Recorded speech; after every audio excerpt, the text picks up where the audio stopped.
All right, welcome to Agent After Hours. I am here with Nick Dailey talking about commercial real estate today. That's right. A little bit of a shift from what we normally do, but you've been doing commercial for how long now? It's about 5 years now, as on the whole for full time. Sure. Yeah. Now, what kind of drove you to be in commercial as opposed to residential? The main thing that drove me into it was it's a little bit more interesting for me, but it's more objective.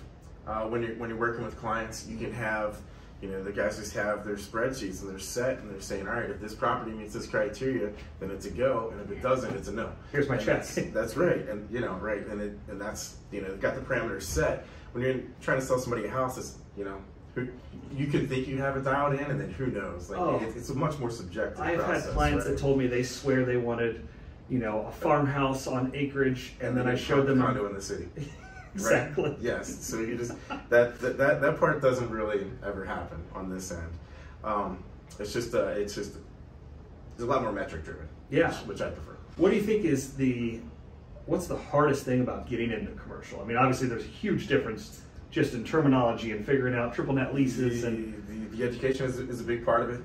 But it's also there's less property available. So you only have so many shopping centers in the market, and you've got all the brokers are going after the same shopping centers. So it's just the velocity isn't there. So you see a lot more homes turn around. You sell thousands and thousands of them a month, and not just a handful of commercial properties. Correct. Yeah, when you specialize in one specific asset type, then the competition drives up, and they just don't turn over as often because people are older. Sure. Well, and you might see a warehouse that's 6,000 square feet with 2 bays that's perfect for somebody, but there's how many of those per year?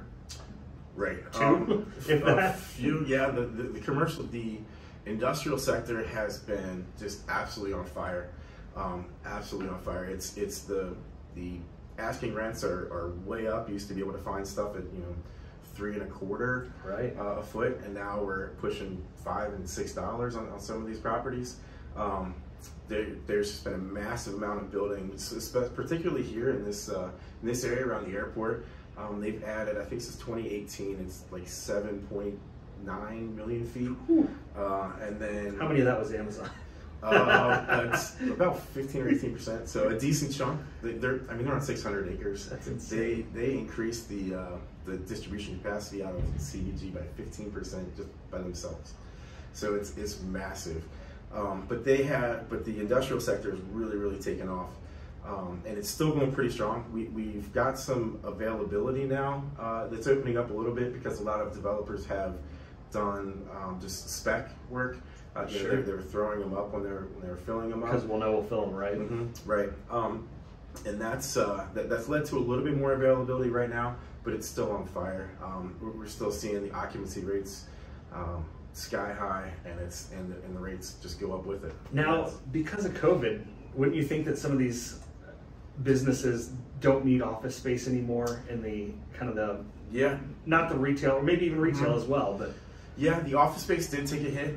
Retail took the biggest hit, I think. Office is kind of still trying to figure it out, but retail was the net absorption was way down. Usually, year over year, you'll see at least a little bit of growth in the absorption rates there. But that obviously wasn't the case. We lost thousands of businesses and tens of thousands of square feet of tenants. Malls in particular hit really hard. Oh yeah. The office is kind of figuring it out. It's this weird blend of in person, we yes. still want a space, but maybe we have some remote working or virtual as well. Correct, yeah, or blended style. Sure. And they're all just trying to figure out how much space do we need? Hell, we're figuring it out here. We're figuring it out here, exactly. And if you can get some productivity out of people, and you don't have to put 100 square feet or pay for 120 square feet per employee, right? Why would you? Yeah, no, absolutely. Right. What do you see as so we have all this available retail space. What do you think is the best use for it going forward? That's a great question. A lot of people are trying to figure that out right now, and there's some money to be made there when you answer that. But I don't know. It's the existing space is there. There's it's a little bit more service driven tendency than the product driven on those. but it's just going to have to be some guys getting creative. I don't really have the answer for it. No, I think so. The one that I've seen kind of as an example, and I see some of these businesses growing exponentially over the last 5 years. Rural King.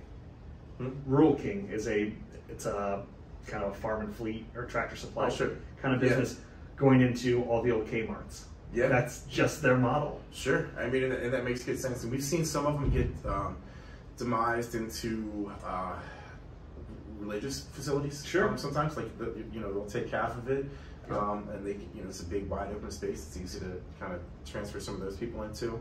But as far as the big footprints, they're just kind of hard to fill. You just got to be creative because that mall idea is moving away. Oh yeah. I mean, we saw, gosh, was it early 2010s? We saw, the bouncy house places cropping up, and then you see just kind of this cycle of different businesses trying to see where they fit in. And hey, can we make this work? Right. Is there anything that you're seeing trending right now? As far as particular businesses? Yeah. I don't think anybody's really got a real. We went from bouncy houses to now we've got axe throwing now. yeah. That's it. Depends on your insurance agent, I guess, on that.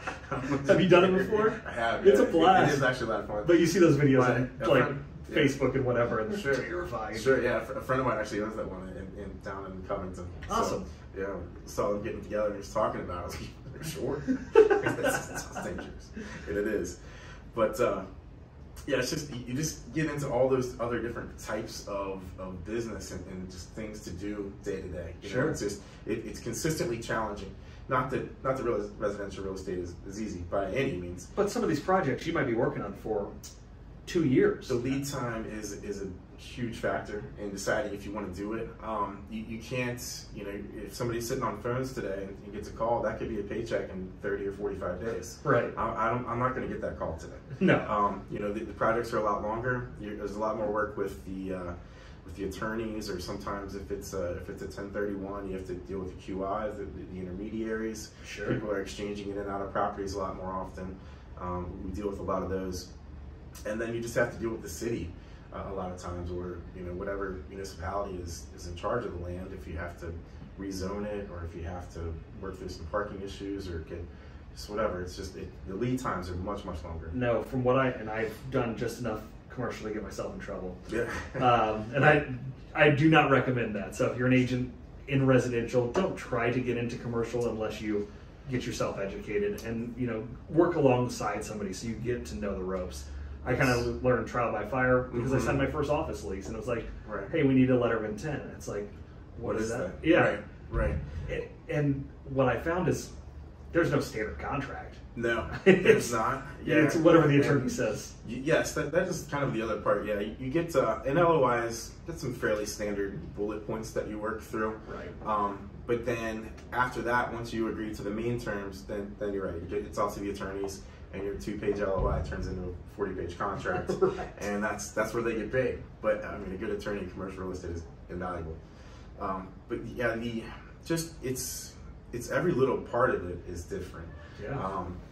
From just starting the deal to getting through the deal to just the vocabulary of it, just to know what each the concepts are different. So yeah, if anybody, I wouldn't recommend getting it just trying it. You know what I mean? No. Like if something comes across, you got to commit ask to it for help and ask for help. Ask for help, and because the person on the other side of the deal is going to know. So, are there any resources that you could recommend for somebody that wants to at least look into it and get their feet wet for learning the terminology? Or yeah, there's a good amount of stuff online. The main designation as far as commercial real estate goes is called a CCIM, Certified Commercial Investment Manager. That's they've got a ton of information. That's an instant credibility boost for you on that. And it's the big one. It's the main one. I'm still working on that. It's not cheap, though, and it takes a long time. It's a couple-year process on that, but that's not to scare anybody away from just picking up the basics. They have CI intro courses, stuff like that. Just kind of familiarize yourself with the basic concepts. That's a pretty good place to start. They've got some good information available. Other than that, it's really just kind of just figuring it out. Just what is a cap rate? You know, why is that important? Oh yeah. You know, like if somebody calls you and they say, well, I need a 6.75 cap on this, what does that mean? You need to know. You need to know immediately, instantly, or else your credibility is gone. And that's the thing. The people that you work with in general know what they're talking about. And that's a big difference, I think, from residential. We get a lot of home buyers that, you know, don't know what PITI is. Correct. But, you know, somebody that's looking to have a large commercial space, when they ask you, or, you know, a multifamily, and they want to know what the cap rate is, and you don't know, like, or yeah, what's my cost per door here on this multifamily? It's like the expectation level is much higher because they know what they are doing. They've likely done it before, and you may have clients that you have to educate. On which I enjoy. It's fun. First time commercial buyers are right. But the just even like the agency agreements and stuff we don't really have them because there's an expectation of knowledge from the buyer coming in. You know, or your tenant or whatever. Some of the smaller tenants, you know, if it's a first time business, they've got 1,000 square feet or 1,200 square feet, and you're kind of walking through it. You walk them through it a little bit, and that's different. But if somebody's buying, you know, a building like we're sitting in right now, they know what they're looking for, and they can help. They need help maybe with some metrics of the market. You know, what's going on? What am I asking rates here? How long are my leases? And that's a huge part of commercial real estate. Absolutely. The value of it is not necessarily the nicest building. It's who has the best tenants. Right? The value of your building is directly proportional to who's sitting in. You know, if you've got Starbucks and Chipotle and some other high class tenants, and then a Dollar General. Dollar General, yeah, those can be kind of scary, man. If you get stuck with one of those and they move out, what building are you left with? Right. But yeah, but then you see another strip center and it's got, you know, like a vape shop and a nail salon and some other like just smaller businesses. You're gonna get a better return on those. You're gonna get a higher return because you've got more risk, and that's the whole.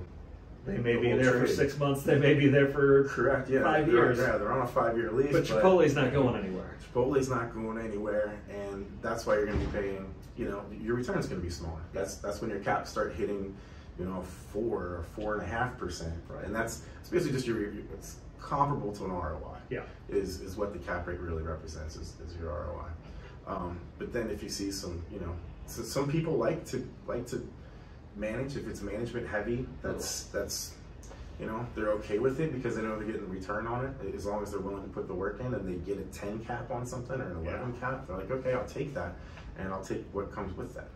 Awesome. Yeah. And commercial management is completely different than like property management, residential. Sure. Right. Yeah, because you're qualifying a business instead of a person. Some of these guys, I mean, do you specialize in any one sector? Are you kind of really kind of generalist, which is good and bad. Yeah. You know, some of the larger just all commercial firms will make you pitch it. Like, here's our leasing agent. That's all they do. Correct. Yeah. Or, you know, here's our retail guy. Here's our industrial guy. I've really enjoyed being allowed to work through all the different sectors. Yeah.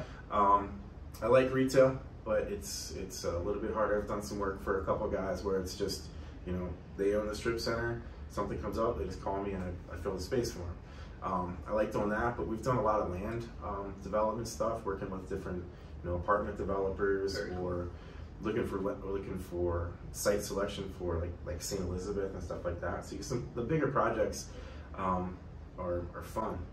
Just not 45 days. Just not 45 days. Yeah. We sold. It was formerly a church in Fort Wright, and it was on about 15 acres, but it sat up with this beautiful view of downtown Cincinnati. Beautiful. And apartment developer, yes, I want that right away. Sure. But from the time that they agreed, and this was cash, from the time that they agreed to move forward with a deal until the time we closed was probably about 18 months. Wow. Getting approval. Working through the city. We had some parking lot issue on that one. It was a little difficult to work through. But again, DBL, the guys over there, excellent. Cannot recommend having a good attorney enough in these deals. They will help you significantly. Yeah, it's a lot longer lead time. Yeah, it's So a different world, but yeah, no, yeah. you seem to enjoy it, and I think if you guys have an interest in it, I don't think you'd mind if they reached out and picked your brain for a little bit. Yeah, absolutely. Reach out if you want to talk about it, if you're interested in it, if you're thinking about it, or if you're saying, you know what, I don't want to mess with that. Call me, and I'll just help out. Yeah, I'll send you a tip fee, and 45. 6 months later, you get a check. 45 months later. Yeah, but yeah, if I'd be happy to pay out a tip fee on it and just take control and just let you do your thing, and I'll send you a check. Awesome. Well, Nick, thanks so much for joining us. We'll see you next time.